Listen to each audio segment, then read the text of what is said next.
नमस्कार, news bye scope देख रहे हैं आप। मैं हूं मनीष कुमार वर्मा। तो आपको बता दें कि इस वक्त बिहार का सियासी माहौल अपने चरम पर है। ऐसे में बात करें विपक्षी पार्टियों की, तो विपक्षी पार्टी लगातार एलिगेशंस लगा रही है सरकार के ऊपर, राज्य सरकार के ऊपर, केंद्र सरकार के ऊपर।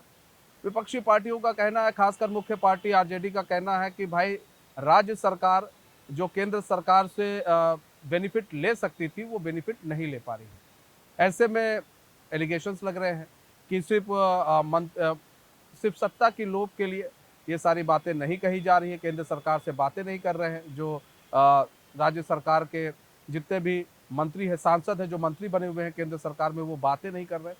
इस तरह के एलिगेशंस जो है वो लगा रहे हैं। हमारे साथ आरजेडी के पूर्व मंत्री शिवचंद्र राम जी मौजूद हैं। शिवचंद्र राम जी, आपका बहुत बहुत स्वागत है न्यूज़ बाय स्कोप में। नहीं, आपको भी और आपके सभी देखने वाले को, चाहने वाले को भी मेरे तरफ से ढेर सारी शुभकामनाएं। शिवचंद्र राम जी, एक चीज़ है कि यहाँ बात की जाए कि 2025 के चुनाव को किस तरह से आप देख रहे हैं, विधानसभा चुनाव को आप किस तरह से देख रहे हैं, क्योंकि एनडीए एक छत के नीचे आ रही है। अब जितने भी एनडीए के घटक दल हैं, वो एक छत के नीचे बैठेंगे। और अभी तक इंडिया अलायंस, बहुत सारी चीज़ें इंडिया अलायंस में अभी उतनी समानता नहीं दिख पा रही है, थोड़ी दूरी ही दिख रही है। देखिए, एनडीए का जो कि धरातल अब कमज़ोर पड़ चुका है। एनडीए के मुखिया जो देश चलाने वाले हैं, उन्होंने पूरे देश के हर राज्यों को भी ठगने का काम किया है, और ख़ासकर बिहार हमारा गरीब राज्य है।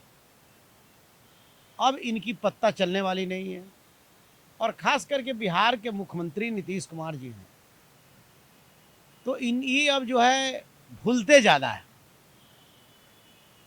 और समझने में भी कठिनाई होती है।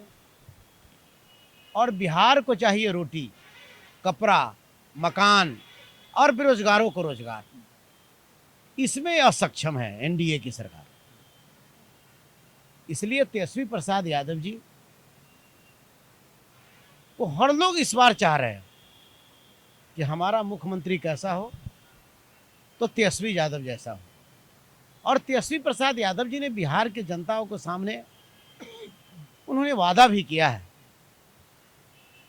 कि तेजस्वी यादव आपको भूखे सोने नहीं देंगे, भूखे मरने नहीं देंगे, दवा का बिना आपका बेटा मरेगा नहीं, और आपको जो है कि खुले आकाश के नीचे सोने नहीं देंगे। और तेजस्वी यादव जी ने कहा है, वो करके दिखाया है। तेजस्वी यादव जी ने 2020 में भी वादा किया था कि जब हम सत्ता में हम आएंगे तो 10 लाख बेरोजगारों को सरकारी नौकरी देने का काम करेंगे। मौका तो नहीं मिली, लेकिन 22 में उलट पुलट में मौका मिला। 17 साल बनाम 17 महीना, 17 महीना में तेजस्वी प्रसाद यादव जी ने 5 लाख बेरोजगारों को रोजगार देकर कीर्तिमान स्थापित करने का काम किया, और देश के में एक पहला उप मुख्यमंत्री माने गए जो बोले वो करके दिखाए, और जिन्हें नौकरी मैन ऑफ इंडिया के रूप में लोगों ने माना और जाना। अच्छा, एक चीज़ और भी है, लगातार बार बार संविधान बचाने की बात होती है, एसटी एससी ओबीसी की बात की जा रही है, और ये बातें लोकसभा चुनाव से काफ़ी उठी और अब भी ये बातें चल रही हैं। और लोकसभा चुनाव में आपने देखा कि बातें उठाई गई, संविधान की बात तेजस्वी ने भी उठाई, कांग्रेस ने भी उठाई, आपके घटक दल के सभी लोगों ने उठाई, लेकिन वो फ़ायदा, वो बेनिफिट नहीं मिल पाया। एसटी एससी ओबीसी की बात आपने की कि बीजेपी आरक्षण को समाप्त कर रही है, लेकिन वो जो बेनिफिट आप लोग को मिलना चाहिए वो बेनिफिट नहीं मिल पाया। तो क्या लग रहा है कि अब आप लोग क्षेत्रीय मुद्दों पर ज़्यादा रहेंगे कि अभी आपके साथ ये मुद्दे चलते रहेंगे? देखिए, मुद्दा मुद्दा होता है। आज उसी मुद्दा के लेकर के आज प्रेस कॉन्फ्रेंस भी आरजेडी ने, राष्ट्रीय जनता दल परिवार ने करने का काम किया है। जो हालात हमारा संविधान बचाओ देश बचाओ, ये हमारा चलता रहेगा, क्योंकि जब से एनडीए की सरकार आई है तब से संविधान पर उंगली उठा रही है और संविधान पर खतरा है। और धीरे धीरे संविधान की ताकत को, जिस तरह से घून अनाज को खा जाता है, उस तरीका से इस देश के संविधान को यह धीरे धीरे खा रहे हैं। कोर्ट ऑफ मार्क्स खत्म कर दिया, प्रोन्नति में आरक्षण खत्म कर दिया, उच्च शिक्षा में 200 रोस्टर खत्म कर दिया, बैकलॉग खत्म कर दिया गया, और इन्होंने आउटसोर्सिंग करके देश में निजीकरण कर दिया कि अब बहाली चपरासी की, चौकीदार, दफदार और माली की बहाली होगी आउटसोर्सिंग। तो इसके लेकर करके संविधान पर कहीं ना कहीं उन्होंने ठेस पहुंचाया है, और उससे भी नहीं हुआ तो अभी आपने कल देखा है अमित शाह जी को। अमित शाह जी देश के गृह मंत्री है, लेकिन मैं उनको कहता हूं कि ये देश के गृह मंत्री नहीं बल्कि पागल मंत्री।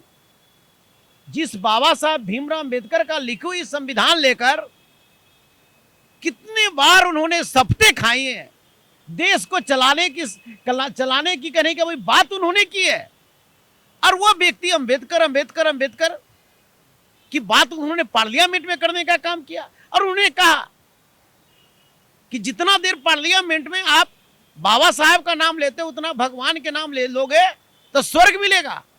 अमित शाह जी, आपको पता नहीं है कि काश बाबा साहब भीमराव अम्बेडकर साहब का संविधान नहीं होता तो चमार का बेटा और जूता सीने वाला का बेटा शिवचंद्र राम मंत्री विधायक नहीं होता।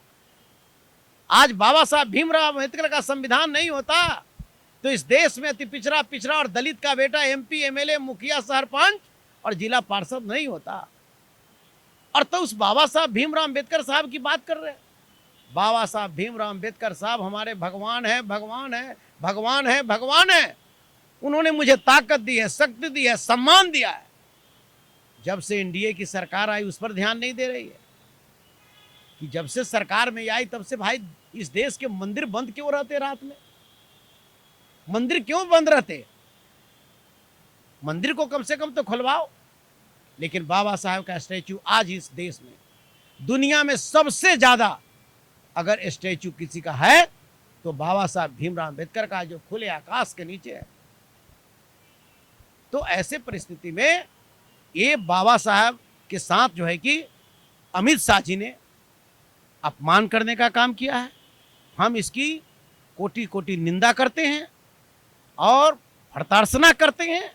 वन नेशन वन इलेक्शन को लेकर क्या कहें? और भर्त्सना करते हैं और खास कर करके देश के प्रधानमंत्री से कहते हैं कि बाबा साहब भीमराव अम्बेडकर के अगर आप मानते हैं तो ऐसे पागल गृह मंत्री को आपको बर्खास्त करना चाहिए, और बर्खास्त ही नहीं करना चाहिए। और देश के गृह मंत्री अम्बेडकर बात बोल रहे हैं। अब मौनी बाबा जो है चिराग पासवान और जीतन राम मांझी जी मुस्कुरा रहे हैं, और ये आपके अम्बेडकर साहब के अपमान कर रहे हैं और आप मुस्कुरा रहे हो। तो ये चिराग पासवान जी और जीतन राम मांझी ने अपनी पूरी ताकत और शक्ति पूरे परिवार को उनके जो है कि भारतीय जनता पार्टी के चरणों में डाल दिया है। और ये सिर्फ माल खाने की बात करते हैं, परिवार के विकास की बात करते हैं। इनको बाबा साहब भीमराव अम्बेडकर की बात, अम्बेडकर साहब के ही आरक्षण का कृपा है कि जीतन राम मांझी जी आज जान लीजिए, चिराग पासवान जी, कि काश बाबा साहब भीमराव अम्बेडकर साहब का संविधान का आरक्षण नहीं होता तो कभी आप MP MLA और आप मंत्री का पद आप नहीं देखते। और आपके सामने बाबा साहब को अपमानित हो रहा हो और चुपचाप आप जो है कि मुस्कुराते रह रहे हैं, मौनी बाबा बने हुए।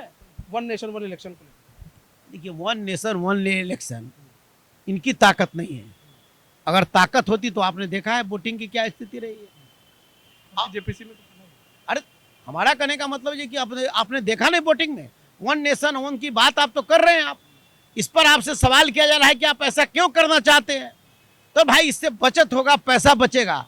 पहले आप तो बोलिए ना कि आपने पूरे जब से प्रधानमंत्री आपने बना उस समय से आपने विदेश यात्रा पर कितना रुपया खर्च किया।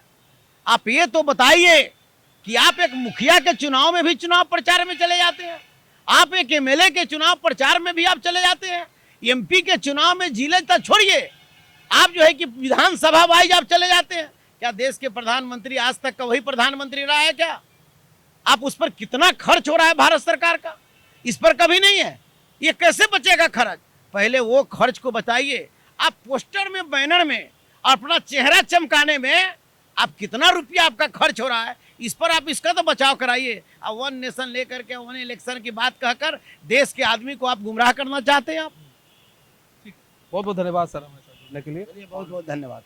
तो देखिए, यहाँ पर बात की जाए तो 2025 के चुनाव की बात हम लोग कर रहे थे और साफ तौर पे इनका भी यही कहना है कि 2025 का चुनाव लोग तेजस्वी को चाहते हैं, लेकिन अब बात की जाए वन नेशन वन इलेक्शन की बात की जाए तो उसका ये लोग पुरजोर विरोध कर रहे हैं। और अमित शाह के बयान को लेकर भी इनका कहना है कि अमित शाह ने जो बयान दिया संसद के अंदर वो भी निंदनीय है, और तमाम तरह की बातें जो है पूर्व मंत्री चंद्र राम के द्वारा कही गई। हमारे सहयोगी कैमरामैन हीरा के साथ मैं मनीष कुमार वर्मा, न्यूज़ बाइस्कोप के लिए पटना।